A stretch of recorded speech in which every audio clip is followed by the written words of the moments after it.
আজকের ভিডিওতে দেখাবো কিভাবে আপনারা ঘরে বসেই বিকাশ থেকে খুব সহজে ইলেকট্রিক প্রিপেড মিটার রিচার্জ করতে পারবেন। আমরা আমাদের মোবাইল থেকে আমাদের বিকাশ অ্যাপটি ওপেন করে নিব। ওপেন করার পর আমরা হোম পেজে দেখতে পারবো পে বিল, ওইটিতে আমরা ক্লিক করব। ওইটিতে ক্লিক করার পর আমাদের মাঝে এরকম একটা ইন্টারফেস চলে আসবে। তারপর আমরা একটু নিচের দিকে স্ক্রল করব, যার যে মিটারটি ওই মিটার অনুযায়ী আমরা এখান থেকে রিচার্জ করতে পারবো। আমি এখন বিপিডিপি প্রিপেড মিটারের টাকা রিচার্জ করব, তাহলে আমি এটাতে ক্লিক করব। তারপর আমাদের মাঝে এরকম একটা অপশন চলে আসবে। এখান থেকে আমরা আমাদের মিটার নাম্বারটি বসিয়ে দেব।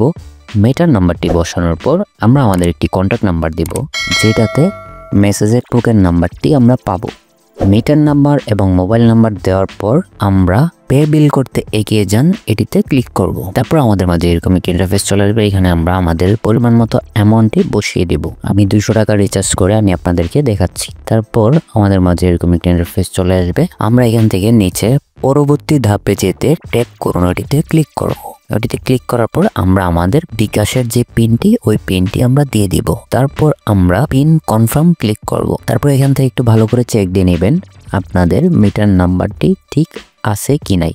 তারপর আমরা নিচে পে বিল করতে ট্যাপ করে ধরে রাখুন, ওইটিতে আমরা একটু চাপ দিয়ে ধরে রাখবো। এখন আমরা আমাদের বিকাশ থেকে মিটার নাম্বারে টাকা রিচার্জ করা হয়েছে, বাট এখন শেষ না, আর একটু কাজ বাকি আছে।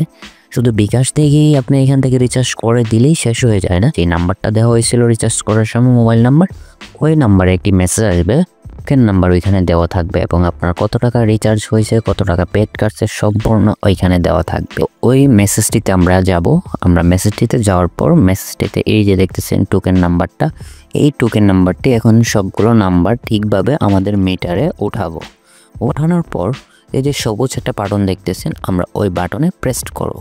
ওই বাটনে প্রেস করার পর আপনার মিটারে টাকা রিচার্জ হয়ে যাবে। টাকা রিচার্জ হয়ে যাওয়ার পর আমরা যেটি করব, আমাদের ব্যালেন্সটি চেক দেওয়ার জন্য 801 দিয়ে আমরা আবার সবুজ বাটনটিতে প্রেস করব।